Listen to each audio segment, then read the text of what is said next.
हम गलीच में पैदा हुए, गलीच में ही बढ़े और खिले भी। यानी सबसे पुराने और सड़ चुके पानी को पिया हमने, उसी में जिया हमने। हमारे आसपास इतनी दुर्गंध थी कि हम फूल होते हुए भी महक न सके, मगर खिलते रहे। जाने किन कोशिकाओं से बना था मन, जाने कितना जीवट था हमारे पुरखों का रक्त, कि हमें बार बार तोड़ा गया, उखाड़ा गया, मरोड़ा गया और बार बार फेंक दिया गया इस गलीच से उस गलीच। मगर ये हम थे कि हर बार खिल आए, हर बार उग आए। हम फूल होते हुए भी महक न सके तो क्या, हमने एक जिद थी दृश्य को सुंदर बनाने की, और हमारे हर बार उगाने का यही एक रहस्य था। हम किसी जूड़े में नहीं टाँके गए, हम किसी हार में नहीं गूंथे गए, हम किसी वेदी पर नहीं रखे गए, यहाँ तक कि हम फूलों में गिने भी नहीं गए, जबकि हम हमेशा से यहीं के थे, यहीं इसी ग्रह, इसी धरती।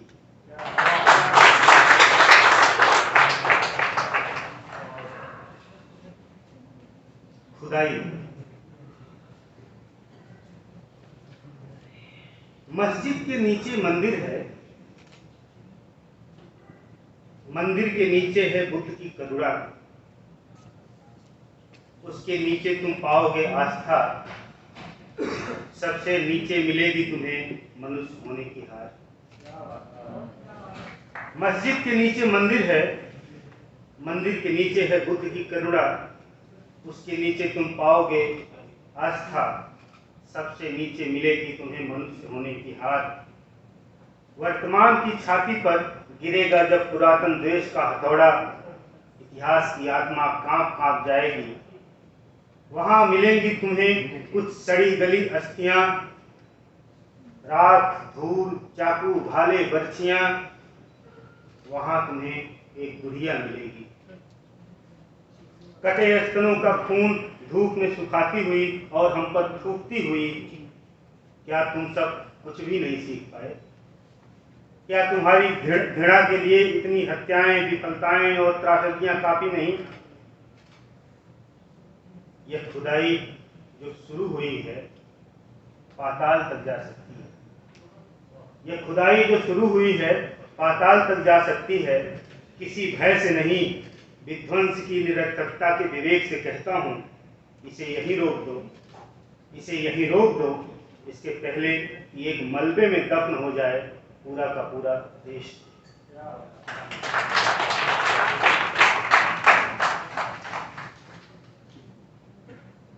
कविता है, मां मुझसे नहीं बनेगी कोई कविता।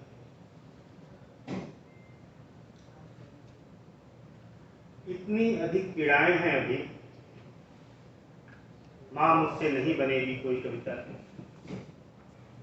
अभी चींटियों के झुंड की तरह रोजगार का दुख हड्डियों को चाल रहा भीतर भीतर। मेरी शामों ने सल्फास चाट लिया है, मेरी शामों ने सल्फास चाट लिया है। अभी शब्द बेसुध पड़े हैं बीमार। तुम्हारी आंखों से बनी मेरी आंखें, तुम्हारी रोशनी से हारता रहा मेरे हिस्से का अंधेरा। अंधेरा और आंसू अब इस घर में मालिक की तरफ बरस रहे हैं। अंधेरा और आंसू अब इस घर में मालिक की तरफ पसर रहे हैं।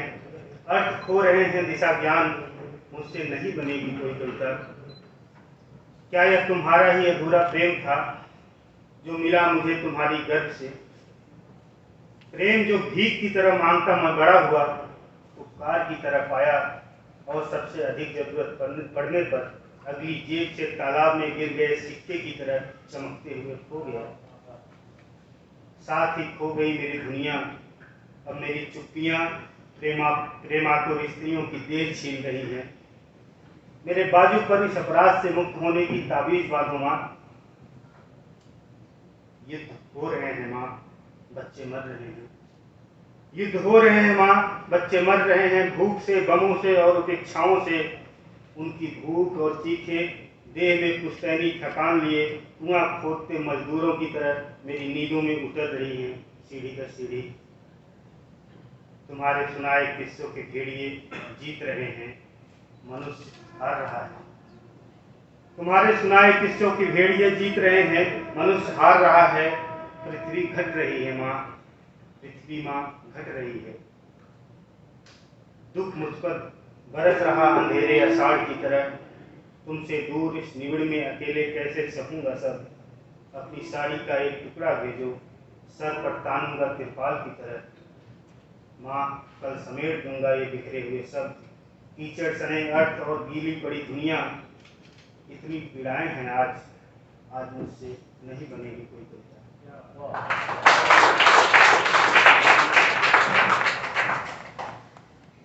सभ्यता संवाद। तो क्या यहीं तक पहुंचने के लिए दक्षिण अफ्रीका की गुफाओं से निकलकर आगे चले थे? जो दुनिया बनाई हमने, इसी दुनिया की तलाश में सिर्फ साहस की पतवार के सहारे समंदर लांघ गए थे। क्या इसीलिए खोजी गई थी आग? ईर्ष्या, लालच, घृणा और क्रोध की अभिव्यक्तियों के लिए इस्तेमाल किया जा सके और अपनी ही नस्ल का जीवन बदला जा सके राख और धूल और धुएं में। कहाँ खो गई मनुष्य होने की वो महान इच्छाएं, जिसने पहले पहल धरती पर इंसानों को एक साथ रहने के लिए राजी करने के गीत गाए थे। क्या यहीं तक पहुंचने के लिए हमने पहिए बनाए? उन पहियों पर सवार होकर हम पार कर गए लाखों बरस के सुदूर रास्ते। हमने मशीनें बनाई, नए आजाद मनुष्य बनाए, गुलामी के विरुद्ध पृथ्वी के इस छोर से उस छोर तक लड़ाइयां लड़ी। तो क्या इसीलिए हमने वायुयान बनाए कि उनमें लाद कर ले जा सके बम मनुष्यों की संतानों पर गिरा दिए जाएं, हवा में उड़ते फिरे उनके चीथड़े, उनकी राख और समस्त संभावनाएं। क्या इसीलिए हमने भाषाएं बनाई ताकि लिपिबद्ध किया जा सके मनुष्य होने की विफलताएं? क्या सचमुच व्यर्थ गई हमारे संतों की वाणियां? उन कवियों के गीतों का क्या सचमुच में कोई मतलब नहीं था, जिनमें बराबरी, प्रेम और करुणा की महानताएं गाई गई? क्या ऐसी ही सरकारों के लिए लड़े थे हम आदताइयों, राजाओं और तानाशाहों से कि मनुष्य की हत्याएं प्राकृतिक आपदाएं कही जाएं और उनके शवों को संख्या से पहचाना जाए? पृथ्वी मेरे मस्तिष्क में घूम रही है, समय मेरे रक्त की सवारी कर रहा है। मेरे पीछे से आ रही है वनवर्षा की सघन आवाज। मेरे सामने है दक्षिण अफ्रीका के प्राचीन गुफा के मुहाने पर बैठे मेरे पुरखे। वे मुझे भीगते हुए फिर देख रहे हैं। मेरी थकान का टो लेती उनकी सजल आंखें मुझसे एक तक यही पूछ रही हैं, तुम मनुष्य जहां हो, क्या यहीं तक पहुंचने के लिए निकल भागे थे इन दक्षिण अफ्रीका के गुफाओं से?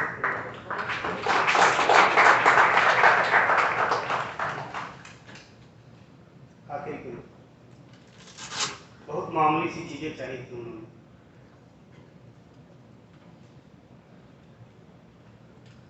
मेरे पुरखों ने एक छत चाही थी, धूप, सर्द और बारिश से जो छिपा सके सिर। बच्चे जब थरथराते थे ठंड से, तो पिता की आत्मा कटी पतंग सी कांपते हुए गिरने लगती थी पीड़ा के महासागर।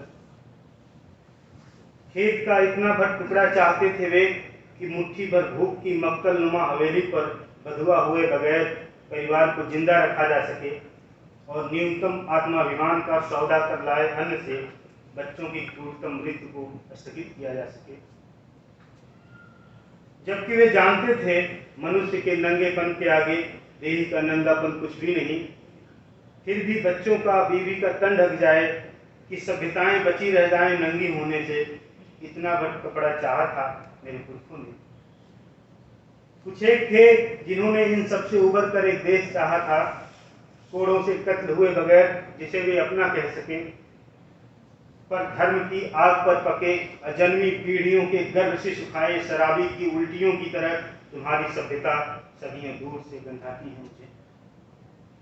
पर धर्म की आग पर पके अजन्मी पीढ़ियों के गर्भ से सुखाए शराबी की उल्टियों की तरह तुम्हारी सभ्यता सदियों दूर से गंधाती है मुझे। मैं देखता हूँ कि वहाँ अय्यास इतिहास के कोटरों में अकूत अनाज सड़ कर बजबजा रहा है। सड़ी सभ्यता के संग्रहालय में रखी वह जड़ीदार शेरवानी मेरे पुरखों की हड्डियों से बनाई गई। एक भूख सदियों से मेरा पीछा करती है।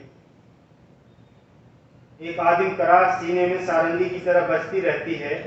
तुम ध्यान से देखोगे तो तुम्हें मेरी पीठ पर कोड़ों के 1000 निशान मिलेंगे।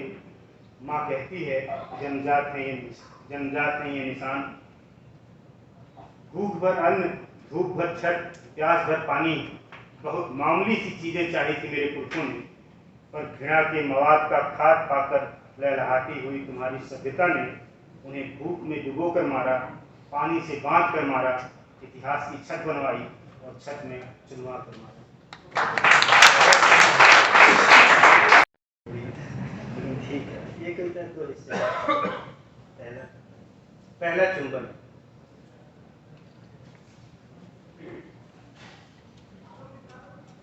मैं एक हादसे से निकल कर आया था। तुम एक हादसे में जाने की तैयारी कर रही थी। पुराने शहर का वह पुराना मकान ढह जाने के पहले हमारा ही इंतजार कर रहा था। उसकी सीढ़ियां ही थी एकमात्र रास्ता जिस पर चढ़कर मनुष्य पा सकता था अपनी सभ्यता का शिखर। फिर वह भी क्षण आया, हम दो अकेले सभ्यता के शिखर पर पहुंचे। बरसों की प्यास से भरे बादल घिरने लगे, आसमानों और नसों में बिजलियां चमकने लगी। दो अलग अलग अकेले बादल टकराने लगे। बादलों की गरज और बिजलियों की चमक से बेखबर सभ्यता की सबसे ऊंची सीढ़ी पर कैसा महान स्पर्श। कांपते जाते, कसते जाते, एक गाल रोते जाते, दूसरे से हंसते जाते, एक दूसरे में समा जाने के असंभव भय से बचते जाते, कांपते जाते, कसते जाते। नर्म और अविकसित रोहों से जलते कोयले की चिंगारियां फूटने लगी। छाती में बैठे आदिम लोहार ने धौकनी की चाल तेज की। गर्म सांसों की लहर युद्ध में खड़े प्रतिद्वंदी की तरह ललकारने लगी और हम सभ्यता को बचाने की सबसे जरूरी लड़ाई में एक दूसरे पर टूट पड़े। दो की मिलकर एक हुई देश थी कि युद्ध भूमि, तलवारें तलवारों से लड़ रही थीं, गुत्तियां गुत्तियों से, घुड़सवार घुड़सवार से लड़ रहे थे, तीरंदाज तीरंदाज से। जो किसी से नहीं लड़ रहा था वह युद्ध लड़ी जा रही भूमि सा कांप रहा था। 21वीं सदी की वह ऐतिहासिक लड़ाई दोनों जीत रहे थे, कोई नहीं था जो हार रहा था। नसों में नदियां थी, नदियों की तेज चाल, कलकल की ध्वनियां थी, रहरे उछलती सी, चांदी चमकती सी, झुंड में मछलियां थी, सांसों में गूंज रही जंगल की साएं साएं। लड़ते जाते मरते जाते, अगले ही वार में खुद को नया करते जाते, लड़ते जाते मरते जाते, कसते जाते। बादल छट गए थे, आंधियां थम गई थी, बारिश रुक गई थी। तब हमने खुद को किसी जल प्रलय में डूबने से बचे आखिरी पत्थर पर पाया। उसी पत्थर से बनाई गई सभ्यता की शिखर सीढ़ियां। धरती अब भी अंधेरी नदी में पाल से छूट गई नाव सी लहरा रही थी। एक दूसरे की आंखों के जल में चुपचाप डूब रहे थे। एक दूसरे के कंधे को टेक देकर बैठे हम पाषाण योगीन पत्थर वहां से कभी नहीं उठे। हमारा प्रेम पाप हुआ, हमारे पत्थर देवता हुए। दूसरा समय तब दूसरे रथ पर सवार था। कुख्यात हत्यारों का दल सत्ता में नहीं आया था। नदियों का जल नहीं था इतना गंदला और रोहित वेमुला जिंदा था। समय तब दूसरे रथ पर सवार था। कुख्यात हत्यारों का दल सत्ता में नहीं आया था। नदियों का जल नहीं था इतना गंदला और रोहित वेमुला जिंदा था। मैं एक हादसे से निकलकर हादसों में गया। तुम जहां गई उसे हादसा कहूंगा तो हमारे पत्थरों को करुणा की काई लगेगी। तुमसे छूटते ही समय भी खूंखार बेड़ियों के झुंड की तरह टूट पड़ा। एक के पंजे से बचता तो दूसरे का जबड़ा दबोच लेता। छाती पर बढ़ते जाते खूंखार वक्तों के घाव। आंखें भविष्य पर टिकी हैं, हाथ वर्तमान का सामना करते हैं और मस्तिष्क गहरी अंधेरी रात के खिलाफ रणनीतियां बनाता है, मसाले जलाता है। फिर भी हमारे वक्तों के भेड़िए जब लहूलुहान करते हैं, समय को भाव से बहते हुए खून की तरह रिसने देता हूँ। ठीक यहीं पर कभी कभी स्मृतियों के गहरे जल में पहले चुंबन के सुनहरे सिक्के चमकने लगते हैं। एक हुक की मरोड़ से सिसकियां कांपने लगती हैं और आंखों के कुएं में सिक्के डूब जाते हैं। कम कम कहने लायक, अधिक अधिक छुपाने लायक यातनाएं मेरे साथ रही। यूं भी नहीं था मैं कोई महान प्रेमी, तुमसे विलग होकर जीवित रहा और सुंदर दुनिया की चाह रही। पर उस सुंदर दुनिया को बसाने के लिए मुझे चाहिए पहले चुंबन के कुछ सुनहरे सिक्के, जो अब सिर्फ मेरी स्थितियों में बचे हैं। अब भी जब कभी स्मृति के बादल घिरते हैं, बिजलियां चमकने लगती हैं, भय से आंखें मूंद लेता हूँ। महसूस होता है अकेले किसी तूफान में फंस गया हूँ। खुद को सभ्यता की सीढ़ी शिखर पर पाता हूँ। एक और बिजली गिरती है, चीख कर कहती हुई, अब तुम्हारी छाया तक साथ नहीं। तुम तक पहुंचने की सीढ़ी सह जाती है, सिक्के खो जाते हैं। इसी तरह जीवन चलता है, अगली सुबह फिर इसी जीवन के हो जाते हैं। मेरे दोस्तों, मेरे लोगों, इसे कभी खर्च न करना। सौंपता हूँ तुमको स्मृति में बचे पहले चुंबन के सुनहरे सिक्के। मैं उससे हल्का कभी नहीं हुआ, मैं उससे हल्का कभी न हो सका, नहीं हो सका कभी उससे विशाल। मैं उससे हिंसक कभी नहीं हुआ, नहीं हो सका कभी उससे अधिक मनुष्य। प्राण होने का वही एक पुरस्कार था जिसका मैंने उम्र भर पीछा किया। मेरे दोस्तों, मेरे लोगों, शाम होती ही है, नींद लगती ही है, फूल झड़ते ही हैं। मेरे दोस्तों, मेरे लोगों, शाम होती ही है, नींद लगती ही है, फूल झड़ते ही हैं। इसलिए जब मैं इस धरती से उठूं तो इसे मेरी अंतिम इच्छा समझना। चिता पर लिटाना, जलाना, इसके पहले मेरी आंखों पर रख देना मेरे पहले चुंबन के 2 सुनहरे सिक्के।